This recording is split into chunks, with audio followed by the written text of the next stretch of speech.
Um banco que está junto com você. Um banco que acredita no que você acredita.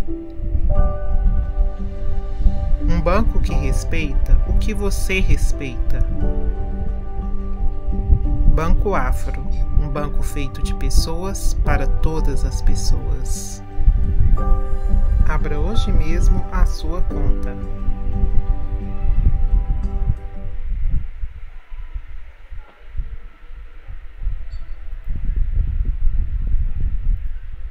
Olá, sejam bem-vindos a mais um episódio do nosso podcast Voz Afro. Para quem nos ouve, quem nos está vendo agora no YouTube, bom dia, boa tarde, boa noite. Não sei qual é que você está vendo com a gente aqui, se está ao vivo, se não está.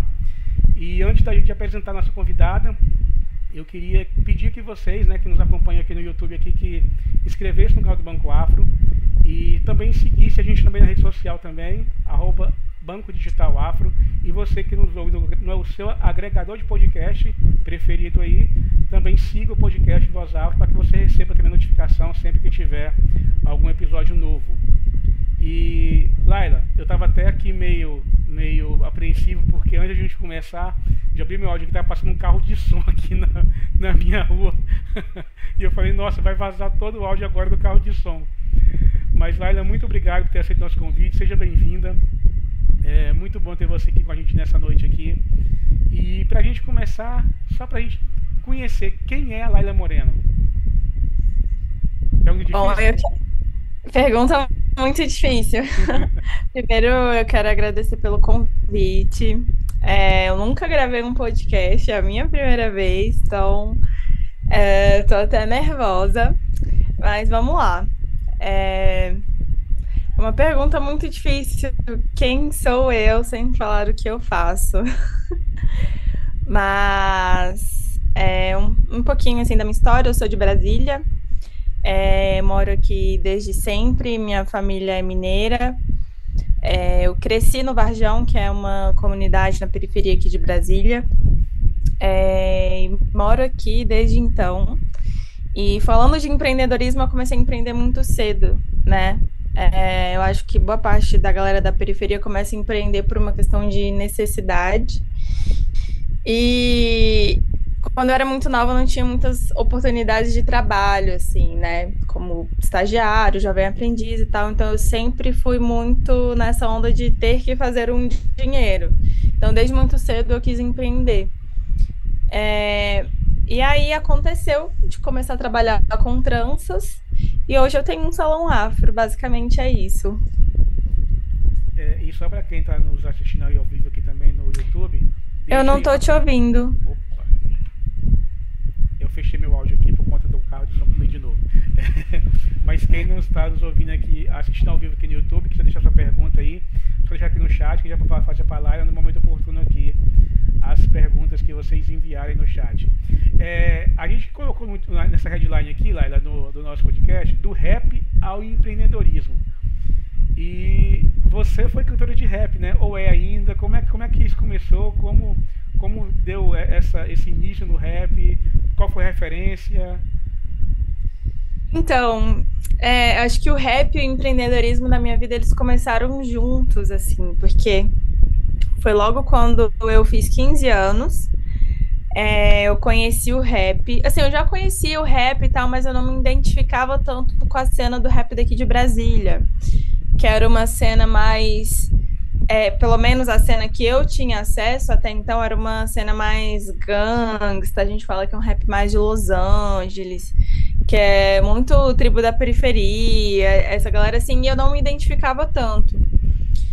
E aí, comecei a ouvir rap de São Paulo, comecei a ouvir mais Kamal, ouvir uma galera que faz que a gente chama de rap mais de Nova York, mais boom bap, uma parada mais assim. E eu me identifiquei muito. Junto a isso, bem nos meus 15 anos mesmo, eu tava no primeiro ano, eu comecei por um processo de identidade mesmo. Parei de alisar meu cabelo, alisei até os 15 anos, isso foi em 2010. Nessa época, a gente não tinha nem produto para o nosso cabelo, não tinha produto para cabelo cacheado. Acho que o primeiro produto que surgiu assim no mercado foi foi uma marca aí que eu não vou falar o nome, e era o único produto que a gente tinha para usar específico para cabelo cacheado. E paralelo a isso, fazendo a transição do meu cabelo da química para o cabelo natural, eu comecei a me interessar por tranças. E foi num momento que minha mãe não tinha dinheiro, né? Minha mãe é empregada doméstica até hoje. Naquela época era muito difícil para trançar meu cabelo, era muito caro, não era acessível. E eu falei, cara, eu preciso aprender a trançar meu cabelo, preciso fazer alguma coisa, não tem como usar o cabelo assim. E isso foi bem quando eu comecei a cantar rap. Então, todo o meu processo de identificação com as tranças, até fazer isso ser meu trabalho, foi caminhando junto com o rap. Isso até eu ter uns 22 anos, que aí eu já estava na faculdade.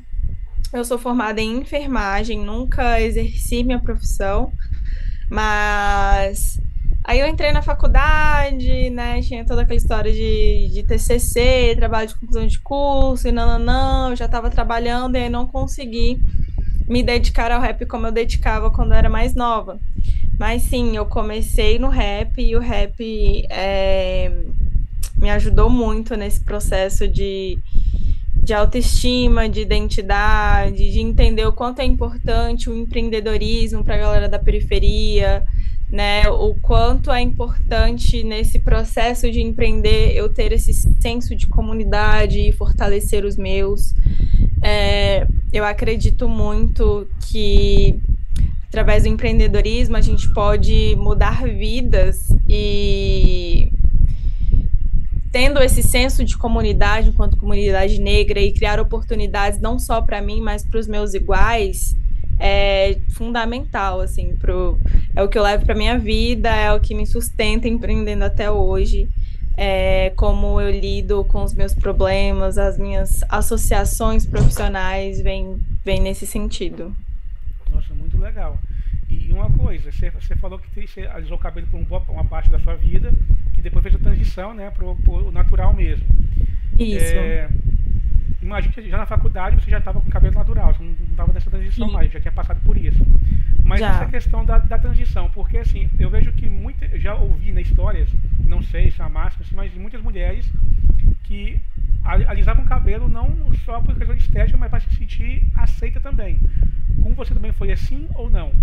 Ou assim, porque também assim, não que há alguma coisa de errado em alisar o cabelo, nada disso, longe disso.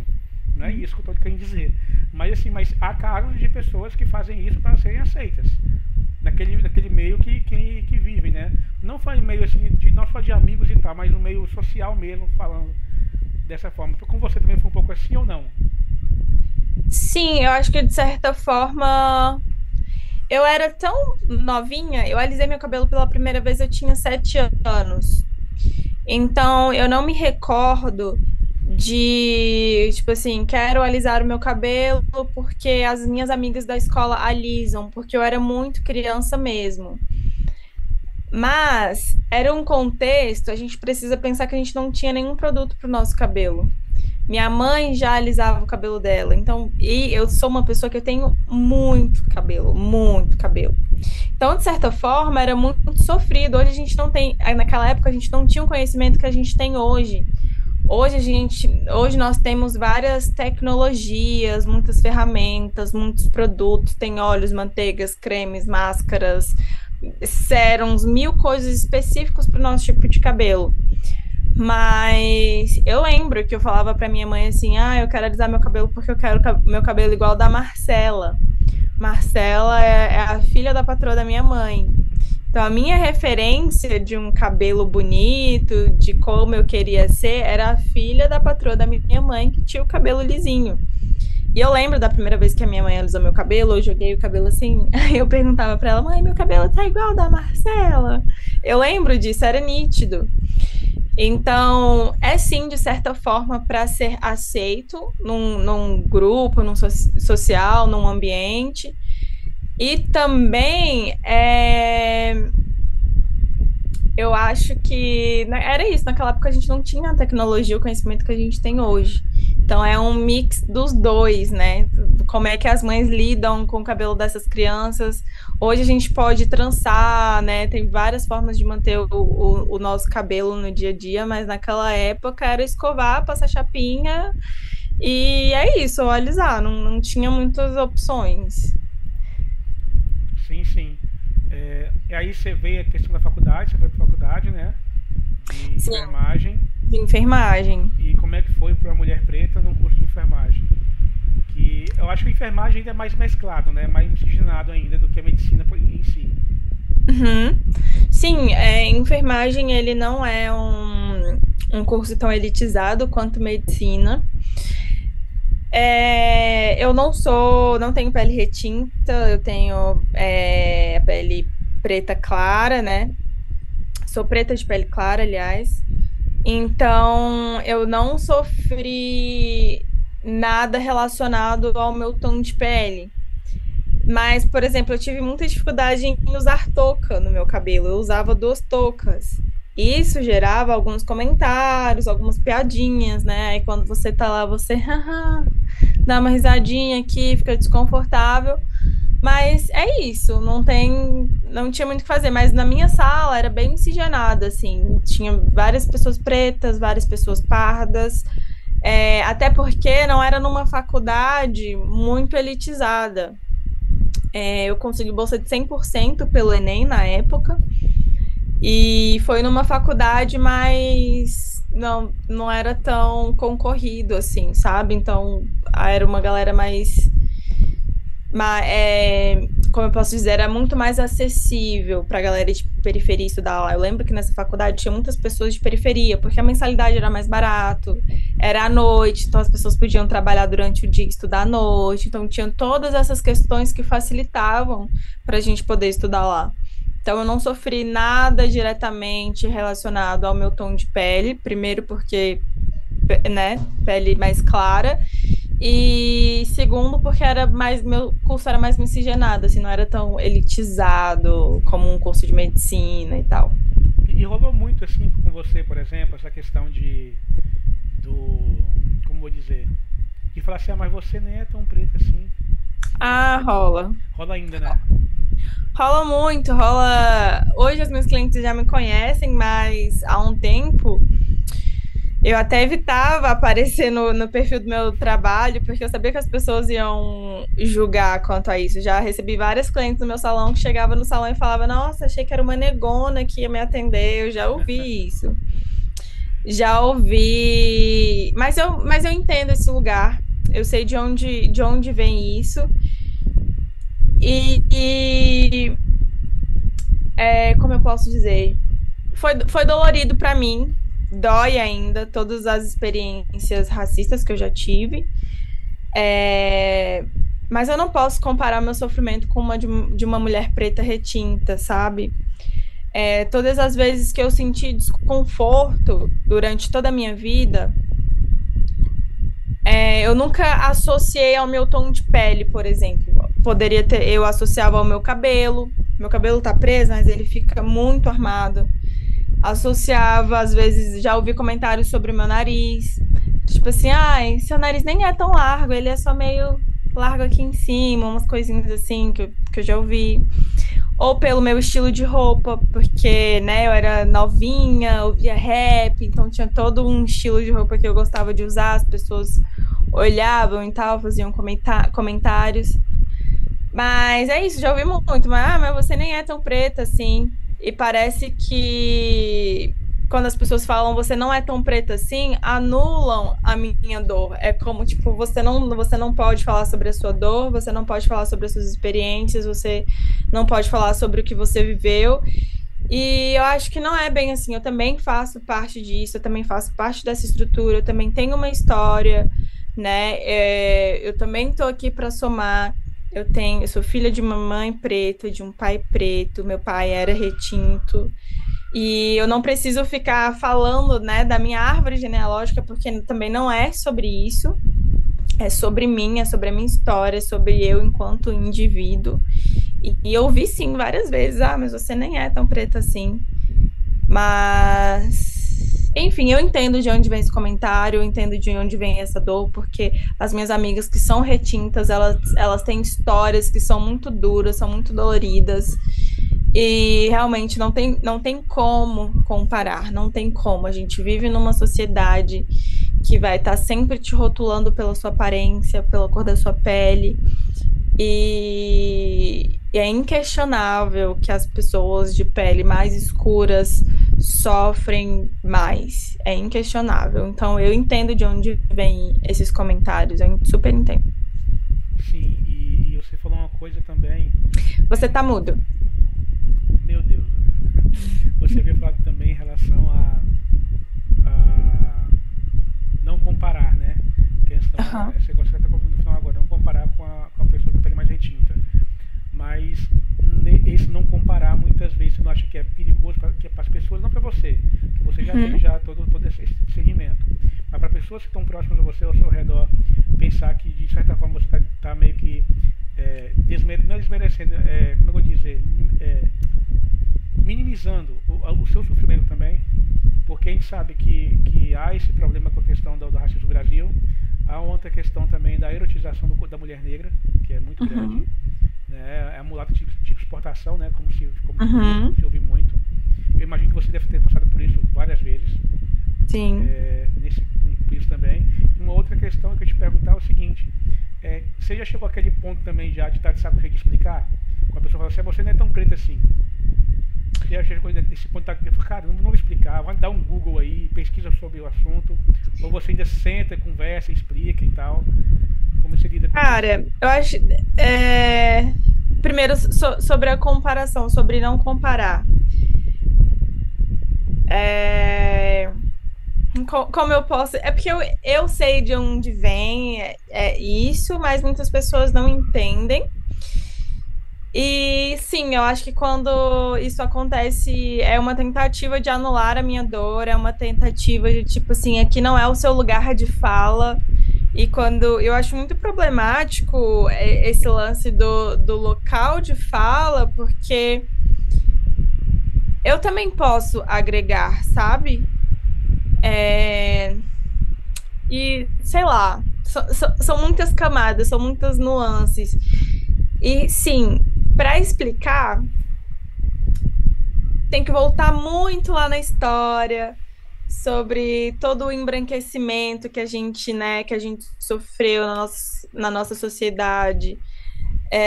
Tem que voltar muito, muito, muito, muito, muito lá na história. E é desgastante. Se vale a pena, se é uma pessoa que eu estou trocando ideia ali, que, né, está aberta a aprender, por exemplo, eu tenho um salão afro e eu lido com todo tipo de pessoas, com todo tipo de pensamento, até pessoa preta bolsonarista existe, elas frequentam, da esquerdista, da direita extrema, tem de tudo. E aí, por exemplo, eu atendi uma cliente esses dias que tem a pele clara. Não sei se ela é negra de pele clara, não cheguei a perguntar. Não, ela se identifica como negra de pele clara. E me falou, por exemplo, que ela não conversa sobre racismo com o filho dela, porque ela não quer que o filho se sinta um coitado. Ela não quer que o filho dela também é negro de pele clara, não quer que ele se sinta diminuído e que ele precise de mecanismos como cotas, por exemplo. Ela não quer que ele não que ele se sinta incapaz de algo. E aí, como eu estava ali com o tempo, eu voltei na história, eu expliquei várias coisas para ela. Eu falei: olha, se você não ensina o seu filho a indicar, a identificar racismo, quando ele sofrer esse tipo de violência, ele não vai saber que ele está sendo violentado. Ele não vai entender esse tipo de violência que ele está sofrendo. E isso pode gerar vários danos né, na saúde mental dele. A gente não sabe até quanto isso pode afetar ele no futuro. Então é importante que se fale sobre isso. Não é uma questão dele ser menos capaz, dele ser um pobre coitado, como ela me colocou dessa forma, porque ela falou assim: eu era muito, muito pobre e eu consegui ingressar na faculdade. Hoje eu tenho uma vida boa, hoje eu tenho não sei o que, não precisei de cotas, não precisei de várias coisas. E assim, cara, ou eu precisei de vários programas do governo para estar onde eu tô aqui hoje, sabe? E não é uma questão de coitadismo, não era porque eu era incapaz, não. E aí a gente tem que voltar muito na história, e isso exige muita disposição, muita energia para gastar. Quando eu tô com tempo e tô na disposição, eu explico. Quando eu não tô, eu. No salão, geralmente, eu tenho essa disposição. Lá a gente fica muito tempo sentado, muito conversando muito tempo, então, geralmente eu explico. Agora, assim, no dia a dia, no rolê, pra mim, eu prefiro não me desgastar às vezes. Eu entendo. E você falou assim, essa questão agora, a gente vem já no assunto sobre também empreender também, mas só Uhum. um parêntese aqui. Você falou essa questão da pessoa que fala, que a mãe, né, que falou que não fala sobre racismo com o filho e tal, por motivos que você acabou de descrever. Há um tempo atrás a gente gravou um podcast, não lembro com quem que foi, que a pessoa falou comigo assim, falou assim, cara, eu acho que eu não gosto tanto de falar sobre racismo, porque quando eu falo sobre o racismo, eu falo sobre o racista. Eu tô falando sobre a Uhum. pessoa, eu tô falando sobre mim. Então ele prefere falar sobre engrandecer e enaltecer o negro. Uhum. E pessoas negras e tal, de destaques ou não destaques, enfim. E alguns episódios depois, a gente gravou com a Thaís Bernardes, Notícia Preta.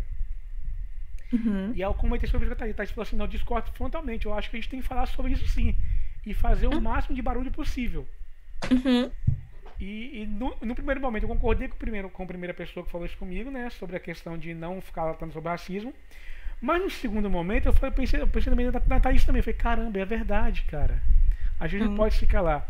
Então, assim, você não acha que talvez o fato dela não falar, você falou que conversou com ela, foi mais. Volta um pouco na história, né? De toda a origem de Uhum. tudo e tal. Mas o fato de muitas vezes não falar sobre isso não pode também. Não vou dizer. Como eu vou dizer? Talvez criar um adolescente, um jovem, um adulto que não criou essa casca, digamos assim, do cara chegar na hora que deparar com racismo em si mesmo, assim, não saber nem como lidar. Porque muita gente, mesmo a gente já está um pouco mais lendo, um pouco mais estudado e tal, é difícil lidar. É bem difícil lidar quando acontece. Mas Eu, quando você nem fala sobre isso. então, eu acho que existem. Como eu posso começar assim? Quando você fala demais sobre racismo, parece que é só isso. E pra quem tá de fora, às vezes é muito chato, né? Tipo, a gente fala o tempo todo dia é um caso de racismo, todo mundo todo dia é uma coisinha, todo minuto acontece uma coisa. Imagina pra quem tá sofrendo racismo todo dia, toda hora, o quanto é chato pra quem tá sofrendo, né? Às vezes é chato a gente ficar postando sobre as coisas, ficar falando sobre as coisas, mas quando a gente não fala, eu acho que a gente nega a existência do racismo. Aconteceu um caso de racismo que passou batido, não vou comentar. Então, ele não existiu, ele não foi debatido, ele não foi exposto. É como se ele não existisse. A gente nega a existência do racismo toda vez que a gente se nega a falar sobre, né? Mas eu entendo também que esse lugar é um lugar de muita dor. E eu não posso exigir de uma outra pessoa preta que ela se posicione o tempo todo, que ela fale o tempo todo, porque eu não sei o quanto que isso dói nela, sabe? Mas para mim, eu acho importante falar sobre isso, educar as pessoas sobre isso. Eu falo sempre que posso, sempre que estou na disposição. Eu acredito muito no diálogo. Tem gente que, né, já desistiu do diálogo, tipo assim, quer aprender? Procurei no Google. Eu ainda acredito que no diálogo. E eu acho que vem do letramento racial mesmo, é de você aprender. Eu acho que o letramento racial é igual aprender a ler. Uma vez que você aprende a ler, você não consegue olhar uma palavra sem saber o que está escrito. Você olhou, você sabe o que está escrito ali.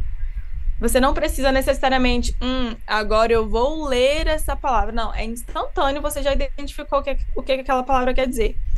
Quando você não tem letramento racial, você não consegue identificar quando você sofre racismo.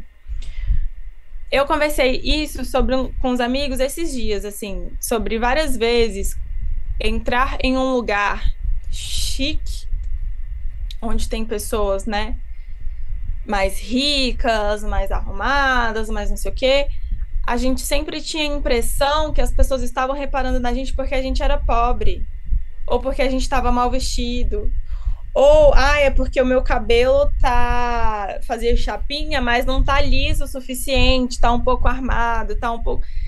Cara, quando você aprende letramento racial, fica muito mais fácil identificar quando é racismo. Por que que essa pessoa tá me olhando? Por que que essa pessoa tá me tratando assim? Por que que essa pessoa acha que eu sou o funcionário do lugar e não um cliente? Vem do letramento racial. Então é muito importante que a gente fale sobre isso, que a gente exponha sobre isso. Mas eu também entendo que esse é um lugar de dor e que algumas pessoas prefiram não falar sobre. E eu não posso cobrar isso de uma pessoa preta, porque a gente tem que cobrar mesmo, são dos brancos. Porque essa merda toda acontece por causa dos brancos, das pessoas brancas, por uma questão histórica. Por causa de todo né, é estrutural, racismo é estrutural, e eu, você e todas as pessoas fazemos parte desse sistema. Então, é isso, acho que tem que ser falado sim. Eu, Laila, falo, porém, respeito quem decide não falar. Porque é aquela coisa, né, cada um sabe a dor que sente, né? Exatamente. Só a pessoa sabe a dor que sente. Entrando um pouco na questão do empreendedorismo, afro-itinerante, como é que começou? O que levou você a querer trabalhar com tranças? Como é que foi?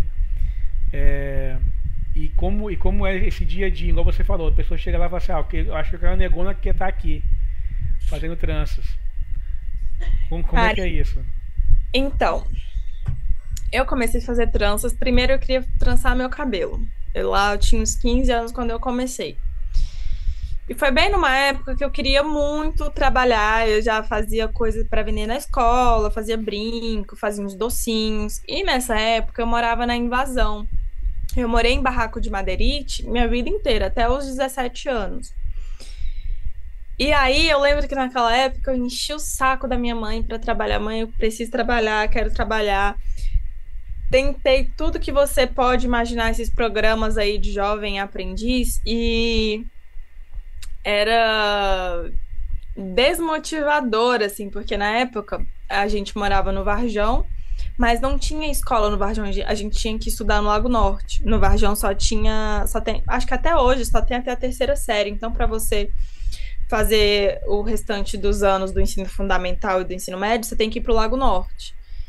E lá no Lago Norte, as coleguinhas que moravam Uma pergunta, o Lago Norte é a área nobre de Brasília, né? Área nobre de Brasília.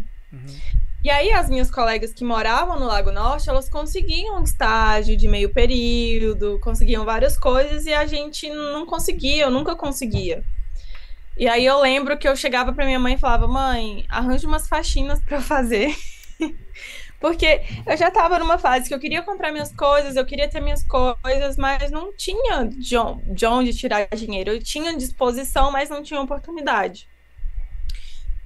E aí eu comecei a aprender, tinha muito tempo livre, né? Trançava meu cabelo, eu lembro até hoje, eu tinha uma bolsa que era feita de crochê, de barbante. Eu desfiz essa bolsa, cortei e usei como se fosse cabelo sintético para trançar meu cabelo. Ele era verde musgo, inclusive. Uau. E aí eu lembro que eu fiz essas tranças no meu cabelo. Na época, eu ainda ia pra igreja, eu cresci na igreja evangélica. Fui pra igreja e aí um coleguinha falou, nossa, seu cabelo ficou muito massa, ficou irado. E eu ainda tava um pouco insegura com o meu cabelo, tava parando de alisar. E eu falei, cara, então é isso. Consegui trançar meu cabelo, é isso que eu vou fazer. E aí, nessa mesma época, cantando rap, comecei a trançar os meus amigos da escola que também cantavam rap. E aí, na época, eu cobrava R$5. E quando eu não fazia de graça. Só um parênteses, você comentou uma coisa pra mim, ficou curioso agora. Você cresceu na igreja, você acabou de falar. Igreja evangélica. Sim. Como foi cantar rap na igreja evangélica? Era um rap gospel ou não? Não era rap gospel. E como é que a igreja via isso? Porque assim, hoje, isso aqui há quantos anos atrás era isso? Foi em 2010. Então, 3 anos atrás. Hoje já não vê com bons olhos, muitas igrejas não veem. Como foi a ideia 3 anos atrás sobre isso? Na verdade, eu já tava saindo da igreja. Eu lembro quando eu escrevi minha primeira letra mesmo, na época da escola, eu já não tava quase nem indo para a igreja. Porque nessa mesma época, meu pai... um parêntese, resumindo, meu pai estava preso e o meu pai faleceu na Papuda, que é a penitenciária daqui de Brasília. E aí eu senti que ele ia morrer, cheguei pro pastor e falei. E o pastor falou, não, Deus vai te dar a oportunidade de ver o seu pai, não sei o que, fez toda uma profecia lá. Resumindo, eu tinha 15 anos, meu pai nunca quis que eu fosse visitar ele, nunca deixou. E aí ele faleceu lá, e aí eu fiquei sabendo um mês depois que ele faleceu, então aí eu me desencantei da igreja, assim, várias pessoas vieram me dar umas explicações mirabolantes para a profecia do pastor, e aí eu falei, cara, isso aqui não dá para mim. E aí eu já tava começando a ouvir rap, aí foi só o que eu precisava mesmo para parar de ir para a igreja. Então não rolou rap gospel, não corri nem o risco. Já estava no mundão desviada mesmo, como eles falam. E foi aí que eu comecei a cantar rap e comecei a trançar cabelos. E aí, nessa época, eu cobrava, sei lá, trançava de graça, eu cobrava às vezes R$5 para trançar um cabelo. E aí eu tava muito no corre do rap, muito tentando, fazia foto, já conhecia várias pessoas. E aí, naquela época, eu ia muito pro Conic. E aí, quando eu cheguei lá no Conic, eu fiz amizade com várias pessoas que trabalhavam lá como vendedor. Então, eu estudava de manhã e à tarde eu passava a tarde toda no Conic. Lá tinha várias lojas de disco, de vinil. Hoje já tá meio morto, assim, mas naquela época ainda acontecia. Tinha batalha de MCs, então eu passava a tarde inteira no Conic. E nessas idas ao Conic, eu tava trançando alguém ali pelos corredores, até que a dona de um salão afro lá me chamou para trabalhar no salão dela numa época de final de ano. E aí, assim, foi a pior experiência da minha vida. Eu trabalhei lá durante 1 ano. E aí, assim, aprendi muitas coisas sobre o que não fazer, desde organização de salão, como tratar meus funcionários, sobre várias coisas, assim, lá rolava reuniões que ela falava assim, eu não sou sua amiga, eu sou a sua chefe, não confunda as coisas, coisa que não rola no meu salão hoje. Lá no meu salão é tipo assim, a gente se ajuda, todo mundo se ajuda, entendeu? Você terminou mais cedo, ajuda quem ainda tá fazendo, e vice-versa, porque você não sabe o dia de amanhã. Quando eu vejo que uma tá mais nervosinha, eu falei, opa, vamos acalmar os ânimos, não é assim que a gente fala um com o outro. Então, eu aprendi muito sobre como gerir o meu negócio, como gerir pessoas, lidar com pessoas, mas foi uma experiência, assim, muito ruim. Até questão financeira, assim, eu lembro que eu trabalhava muito, muito, muito e recebia pouquíssimo. E aí eu fiquei só 1 ano lá. Quando eu saí de lá, eu fui trabalhar em uma loja de roupas. E eu trabalhava nessa loja de roupas de segunda a sábado. E todo domingo eu tava trançando alguém. Todo domingo eu tava trançando alguém, então não tinha folga. Foi quando eu falei, cara, acho que eu vou tentar, vou pedir demissão e vou tentar me jogar nas tranças. E aí comecei a trançar a domicílio. Já nessa loja, já tinha criado a minha página que chamava Afro Itinerante, porque eu atendia a domicílio. Então, eu ia pingando de lugar em lugar e eu coloquei Afro Itinerante de Brasília, porque na minha cabeça parecia ser uma empresa muito grande, Afro Itinerante de Brasília e tal. E aí eu atendia... Só um parênteses, desculpa interromper, mas inclusive quando eu vi a primeira vez Afro Itinerante de Brasília, eu imaginei que tinha franquia. Porque, cara, tem o Brasil inteiro. Até porque se virar franquia no futuro, já tá aí. Tem de Brasília, vai ter de Goiânia, de Mato Grosso. Exatamente. E por aí vai. Exatamente. Eu pensei, essa era uma.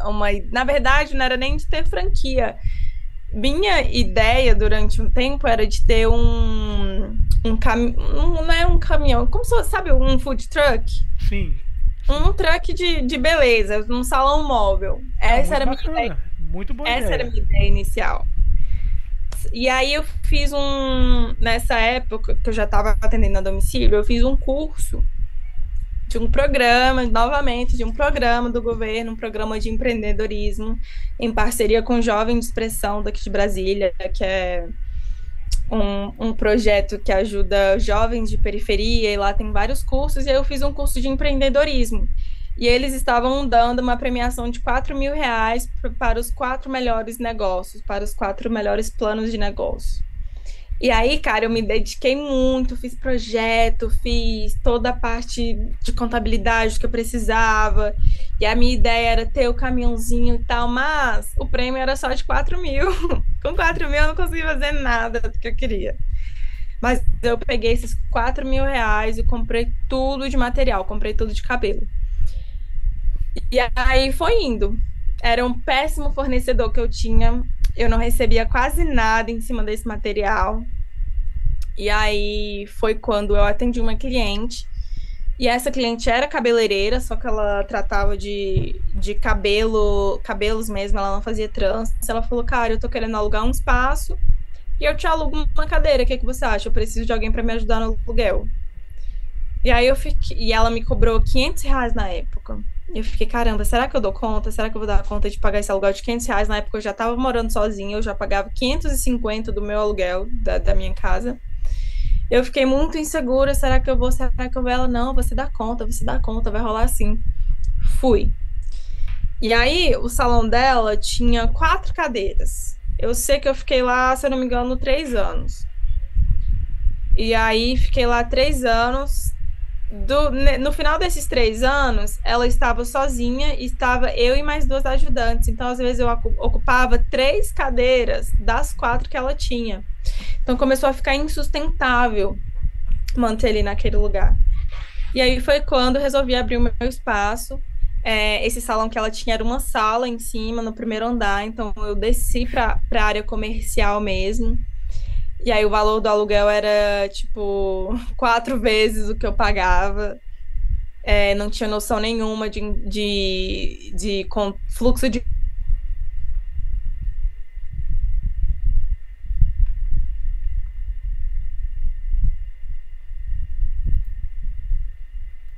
Pode dar uma travadinha, esperar voltar aqui. E enquanto isso, vocês que nos acompanham, pode deixar sua pergunta aí, tá, gente, no chat aí, que a gente vai fazer a pergunta para Laila. Espera ela voltar aqui.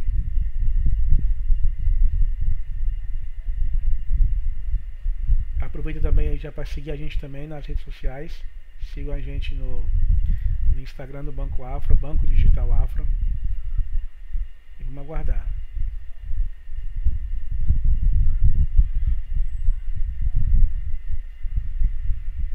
Oi. Oi, voltou? Voltou. Voltou. Passei por uma parte que estava falando sobre tinha 4 cadeiras, não estava dando mais conta. Você ocupava 3 cadeiras lá. Isso. E aí já começou a ficar insustentável, e aí eu decidi descer para a área comercial do prédio mesmo, lá no térreo, que era 4 vezes o valor do aluguel que eu pagava. E aí eu lembro que assim, eu tinha R$ 7.000 na minha conta, e aí eu fui no banco, pedi um empréstimo. E aí, na época, eu não tinha crédito, né? Eu era MEI, e aí era um microcrédito, assim, de, sei lá, R$ 12.000 para pagar em 2 anos. De 12 mil eu tinha, não, acho que era 13, R$ 14.000, e aí eu ia pagar R$ 21.000 no final. Mas eu não tinha muita opção. Assim, era o único crédito que eu tinha, era onde eu tinha minha conta no banco, o único banco que eu tinha relacionamento, ou era isso. E aí eu peguei esse empréstimo, desci, fui aos trancos e barrancos, porque isso foi em novembro de 2019. Em 2020, o que aconteceu? Pandemia. No início de 2020. Enquanto eu estava no salão dessa minha amiga, eu treinei 2 pessoas. Em janeiro de 2020, as 2 me pediram demissão, porque elas foram embora para o Rio de Janeiro. E aí eu fiquei, caramba, e agora? Eu tenho um aluguel de mais de R$ 2.000 para pagar. tem fornecedor, tem empréstimo que eu não posso devolver o dinheiro. O contrato do aluguel não tem como voltar atrás, porque o contrato é de 1 ano. Uhum. E aí, assim, eu sou um milagre, porque não era nem pra eu estar aqui. Na época, eu tinha dado alguns cursos de trança, e aí eu chamei 2 alunas minhas para trabalhar comigo. E aí foi um período muito difícil, porque elas não tinham muita experiência, a gente perdeu muito cliente nessa época, porque elas ainda estavam pegando jeito e tal, e não tinham o que fazer. Elas aprenderam ali, na marra, aprenderam atendendo o cliente, a Vera. Mas a gente conseguiu. E, e é isso, uma delas não está mais comigo, já foi abrir o próprio espaço dela. E, e aí eu já tenho um outro grupo de pessoas comigo agora. E é isso, assim, estamos aí. Até hoje, o salão que a gente está agora já está pequeno, a gente tem uma demanda muito grande de clientes. Eu tenho muitas pessoas que gostariam de trabalhar comigo, mas eu não tenho espaço físico. Então, a nossa pretensão agora, a nossa tendência é de expandir mesmo. Porque agora a gente está com um problemão, por exemplo, esse mês eu já não tenho mais horário disponível. Se alguém quiser marcar com a gente, vai ser só em fevereiro. Né? E que belo problema, né? Belo problema, é um problema Mas que é bom de ter. Me tiro Exato. sério às vezes, mas é bom de ter, não posso reclamar. Mas é isso, deu tudo certo, aos trancos e barrancos. Aprendi muito, mas eu tive que errar muito para aprender. Eu imagino, mas assim, você falando do erro, uma coisa que eu costumo dizer é o seguinte, que no Brasil, empreender é para poucos, tá? Porque Sim. o errar aqui custa muito caro. A gente vê muito assim, até em filme, série, mas também lê a respeito também. Estados Unidos, por exemplo, é um país mais liberal, economicamente falando, e a pessoa quebra lá, cara, daqui a pouco já vai lá, já abre outra empresa, quebrou de novo, abre outra empresa e vai fazendo isso, sabe? Até dar certo. Aqui não é bem assim. Aqui, se você quebrar, você quebrou mesmo. Porque até para você fechar a sua empresa tem um custo muito alto, não é tão baratinho assim, para fechar uma empresa. Então, assim, eu imagino que, ainda pensei, que bom que você está passando agora por um momento de expansão, e a gente torce muito mesmo de coração que expanda-se a ponto de você, sei lá, ter 3, 4 unidades aí em Brasília mesmo para atender, que não está dando conta nenhum, e que vai para os estados, e que vem a sua ideia mesmo, do itinerante mesmo, de um truck de... Foi de truck, mas não foi de truck. Um truck de beleza, né? Um build truck talvez seria. Sim, exatamente. De beleza e tal. Mas eu imagino também assim que, igual você falou, teve um momento que não foi fácil no início, né? Mas em algum momento você chegou a ter medo assim, lá de falar assim, cara, não vou dar conta, eu vou quebrar. O tempo todo. O tempo todo. O tempo todo. Eu acho que até hoje, assim, eu acho que nada, quando você empreende, nada é muito garantido. Uhum. É lógico que eu tenho um conforto de ter transformado o nome do salão em uma marca, as pessoas conhecem o Afro Itinerante, ele já tem um nome que vai para além de mim, então meus clientes não vão no salão querendo ser trançadas pela Laila, elas vão no Afro Itinerante, fazer o cabelo no Afro Itinerante. Isso foi até bom não associar o meu negócio à minha imagem, né? Porque eu posso ter outras pessoas trabalhando comigo, gerenciando ali, nunca foi a minha pretensão, né? Colocar meu, né? Falar, o negócio é meu, tanto é que até pouco tempo as pessoas falavam, de quem é o salão? Eu sempre falava, é nosso, é nosso, é nosso. Nunca falava que era meu. Mas o medo, ele sempre vai existir. Porque não tem como você ficar confortável num lugar só durante muito tempo.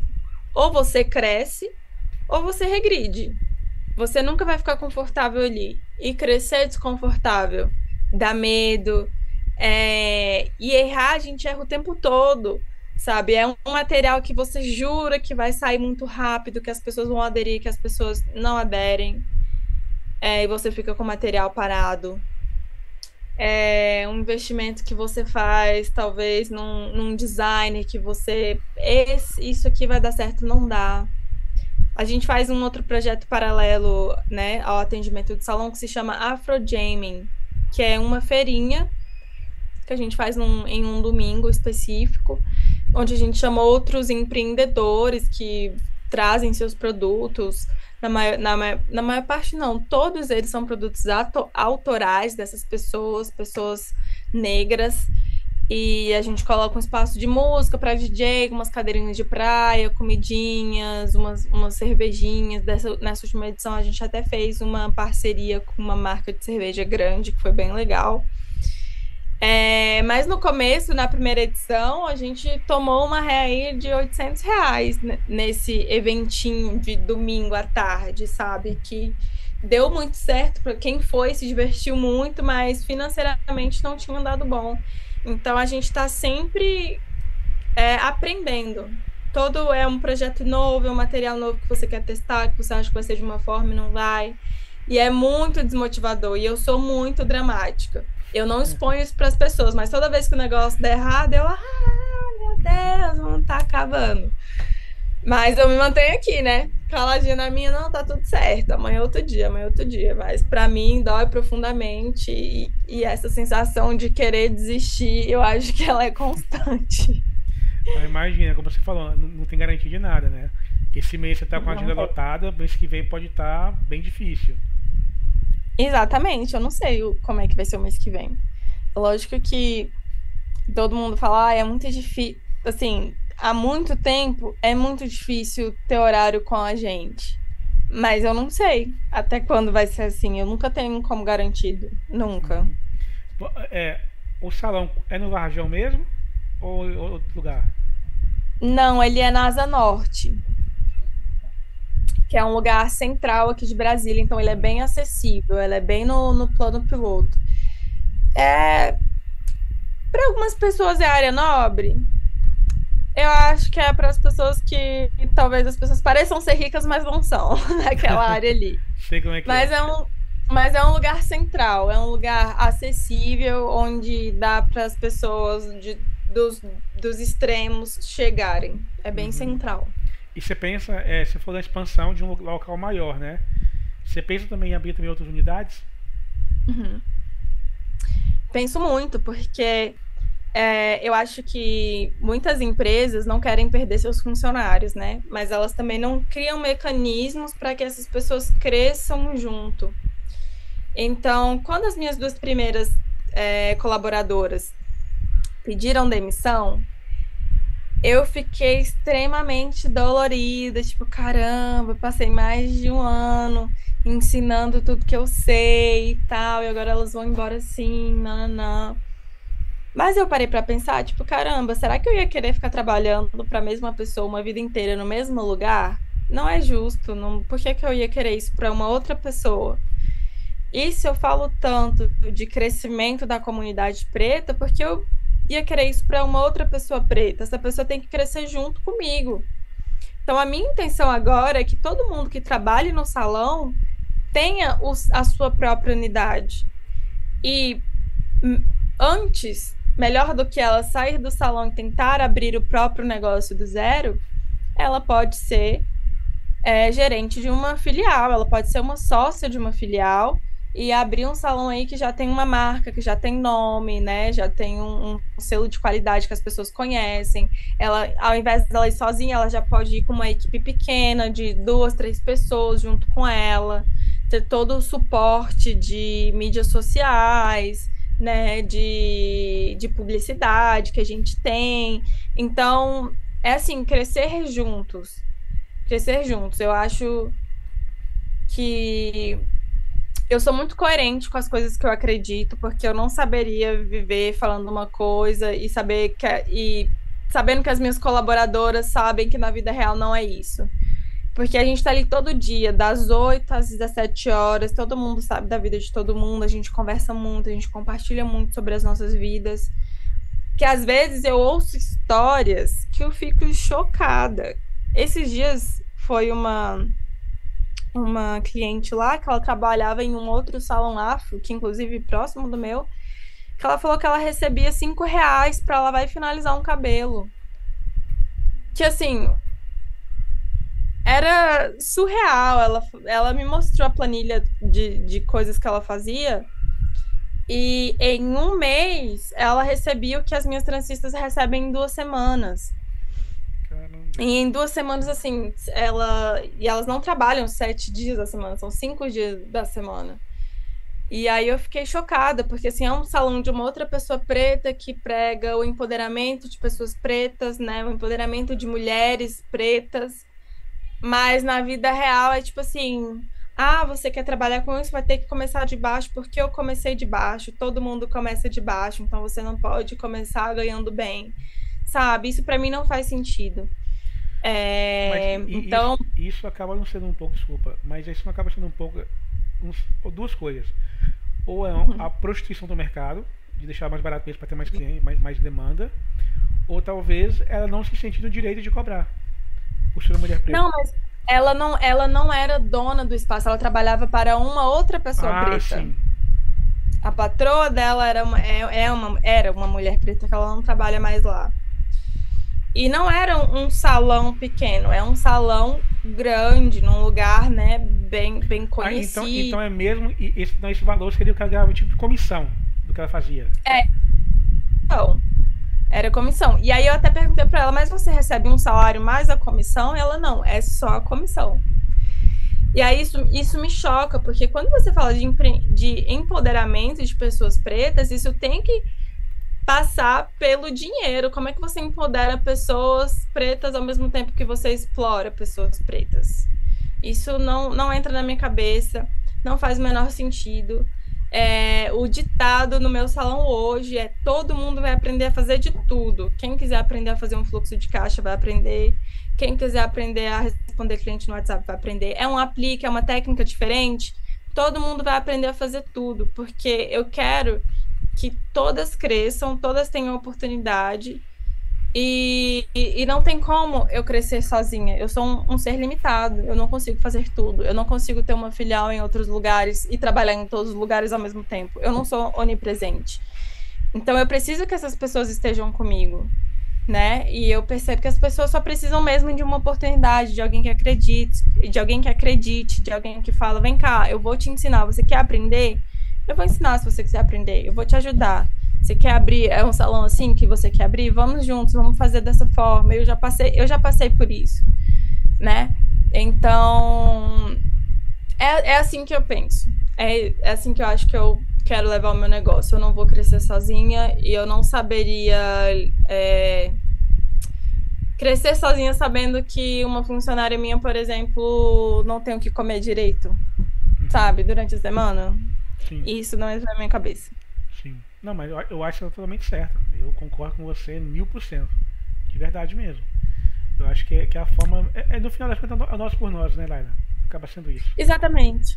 Exatamente. Isso. É nós por nós. E não adianta falar, como você falou, de falar de empoderamento ao mesmo tempo que eu tô explorando. Exatamente. Não casa, sabe? A conta não fecha. Exatamente. Isso é muito comum em salões afros. Principalmente em salões afros que tem demanda de mão de obra estrangeiras, né? É muito comum a gente ter salão afro com mão de obra de pessoas que vêm do continente africano. E aí, geralmente, são pessoas que mal falam português, são pessoas que precisam muito de um trabalho. E aí rola muita exploração nesse sentido. Então, são coisas que eu vi de perto, que eu não concordei quando eu vi, que eu não concordei quando foi comigo, que me doeu quando foi comigo. E eu não quero isso para as minhas colaboradoras que estão lá comigo todo dia, porque, cara, trançar cabelo não é fácil. É um serviço braçal, ficar em pé o dia inteiro. E demora muito. E nem todo cliente é aquele cliente massa, aquele cliente legal. É lidar com pessoas têm dias e dias. Tem dia que o cliente tá de bom humor, tem dia que o cliente não tá de bom humor. Sim. Né? Então é um trabalho difícil. E é mais difícil trançar homens ou mulheres? Tem a mesma dificuldade, eu acho que depende mais da técnica. Tem cliente que chega lá e fala assim: vocês fazem tranças masculinas? Eu falo: mas trança não tem gênero. A trança ela não é para mulher ou para homem. A mesma trança que eu faço numa mulher eu posso fazer em um homem. Então o grau da dificuldade ali, ele é o mesmo. Depende mesmo da técnica em si. Mas a mesma técnica eu posso fazer em qualquer pessoa. A gente chegando no final aqui, lá da nossa gravação aqui, estamos já com 55 minutos já de live. Passou rápido, voou. E o papo tá muito, muito legal, mas eu prometi para vocês que seria no máximo 1 hora, né? Que a gente conversou no seu tempo. E sim, não, mas tudo bem. Aquela perguntinha clichê, como é que você se vê daqui a 5 anos? Como você vê a Laila e o Afro-Itinerante daqui a 5 anos? Cara, então, posso soltar uma bomba aqui? Claro, por favor. Esse ano eu vou embora do Brasil. E aí o salão ele vai continuar, né? Uma das minhas colaboradoras, inclusive, vai comprar uma parte. Por isso que eu acho importante a gente ter essa noção de que a gente não vai conseguir sozinhos, não vai. Eu tinha muito essa pretensão, né, de fazer tudo sozinha, porque pra gente é tudo tão difícil que é difícil até de pedir ajuda às vezes. Porque, por exemplo, se eu quebrar hoje, eu não tenho como pedir ajuda para minha mãe, não tenho como pedir ajuda para ninguém, para nenhum dos meus familiares. Então é uma jornada muito solitária. Então eu preciso acreditar no potencial das pessoas que estão comigo. Então esse ano eu vou embora do Brasil, vou morar nos Estados Unidos. O salão ele vai continuar.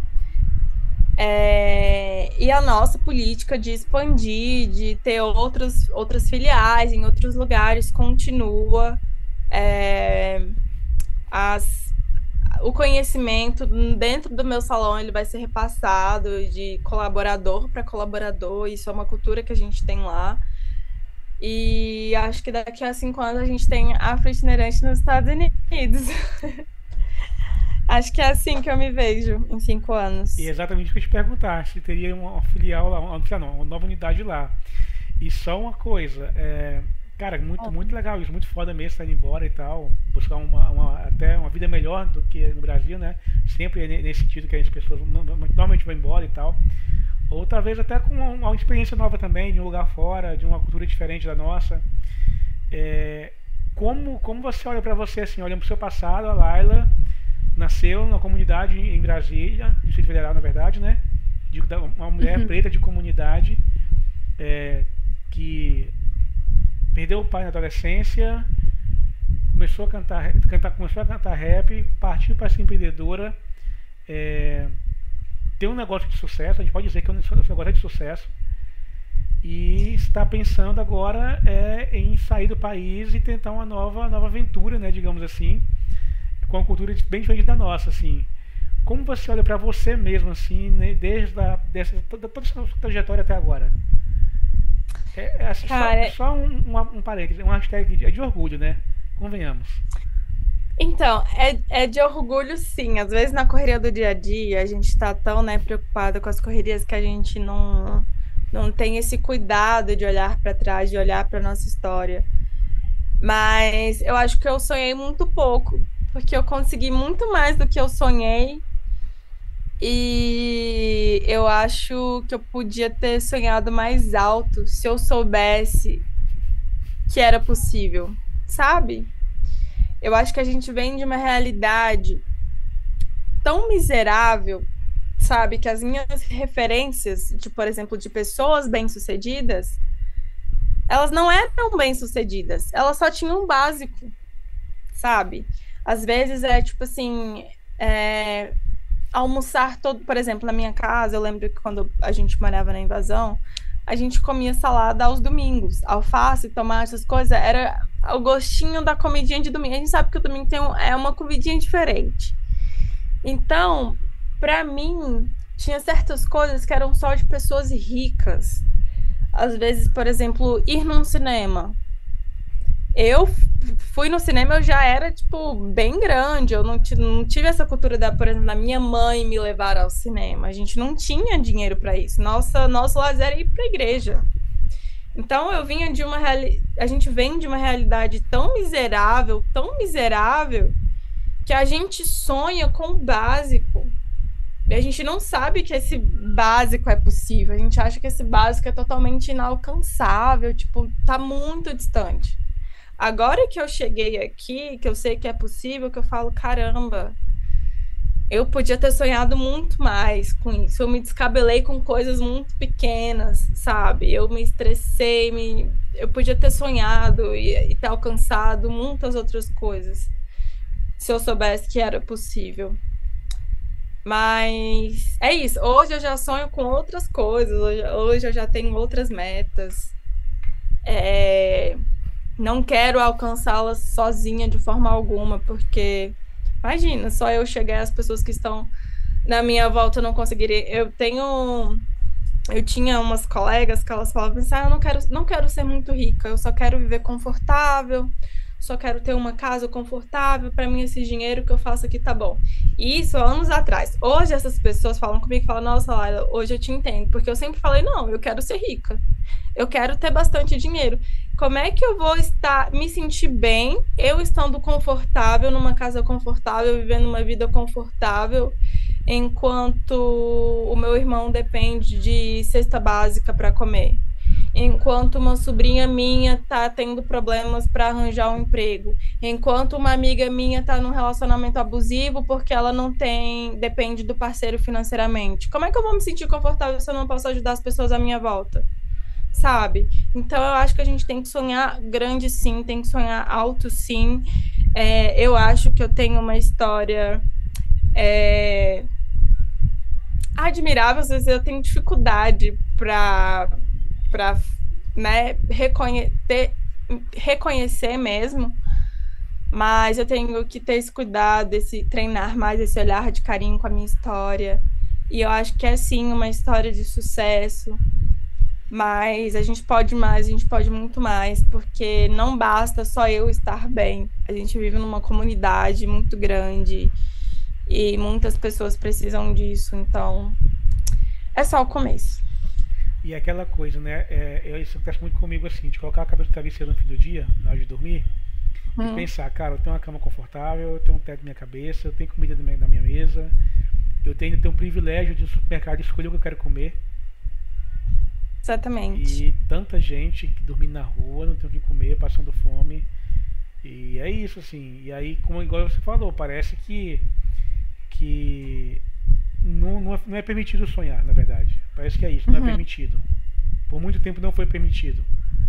Mas quando você começa a atingir alguns objetivos de vida, como você falou, o básico do básico, de ter pelo menos dignidade, você vê que é possível sonhar mais alto, sabe? Alcançar voos maiores, mais altos, na verdade. Sim.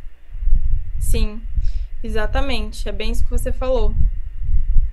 E pra gente finalizar, qual a mensagem que você deixa para quem está nos assistindo aqui no YouTube ou quem está nos ouvindo no agregador de podcast?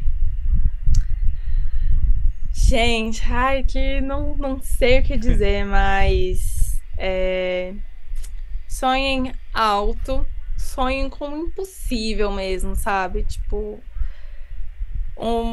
peguem de referência pessoas que você acha que você nunca vai chegar nesse lugar e tenha isso como referência, tenha essas pessoas como meta, de preferência, pessoas que refletem o que você é, pessoas da sua cor, pessoas que têm a mesma origem que você. Nunca se contentem, nunca se sintam confortáveis, porque isso, de certa forma, vai te atrasar, e não perca nenhuma oportunidade. Assim, eu sei que às vezes quando a oportunidade aparece, ela pode ser assustadora. Você pode achar que não dá conta, mas vai que você dá conta. Vai acontecer, vai dar certo. Com certeza vai. E pra galera de Brasília que quer te achar, que quer ir chegar, marcar uma trança, como fazer? Afroitinerante no Instagram. Você vai poder lá ver as nossas fotos dos nossos trabalhos. Lá tem um botãozinho de contato que vai direto no nosso WhatsApp para marcar horário. A gente fica ali na Asa Norte, na 307, no bloco B. O único salão afro que tem ali na 307, então é bem facinho de achar a gente. E é isso, manda uma DM no Instagram para mais informações, manda um WhatsApp que a gente sempre responde. E manda logo, porque fevereiro está chegando, já tá, daqui a pouco volta a agenda também de fevereiro. E aí não tem vaga, vai ser para março, abril, e aí você vai postergando, né? Exatamente. Então, Eu já bem na preparo o hora. cabelo do carnaval. Exatamente. E esse ano tem carnaval, né? Esse ano tem Esse ano é carnaval, carnaval. finalmente. Finalmente, finalmente. Laila, muito obrigado por esse episódio. Curti muito mesmo o papo. Muito bom, muito bom conhecer um pouco dessa história. Desejo todo o sucesso do mundo para você, de verdade mesmo. Que eu possa andar aqui em Vitória e ver uma unidade de vocês aqui também. Aqui em Vitória. E no Brasil inteiro também. Ai, Que a gente que expanda mesmo o negócio. Quem sabe daqui a alguns anos também fora do Brasil, né? ai, com certeza. Muito obrigada. O prazer foi meu. Adorei minha primeira experiência num podcast. Foi muito bom. E pode preparar que em breve vai ter Afro-Itinerante no Brasil inteiro. A gente está trabalhando para isso. Eu confio nas minhas meninas, confio no nosso trabalho. Acho que a gente tem total capacidade para isso. E é isso. Vamos trabalhar. Vamos chegar lá. É isso aí. Para você que nos acompanha até aqui, nosso muito obrigado. E mais uma vez, não deixe de seguir o Banco Afro nas redes sociais e também não deixe de se inscrever também no nosso canal também. E vai estar aqui na descrição do vídeo e também na descrição também dentro do agregador de podcast aí, as redes sociais da Laila e do Afro Itinerante. Só seguir ali, tá bom? Valeu, gente. Até a próxima. Tchau, tchau. Valeu, Laila. Tchau, obrigada.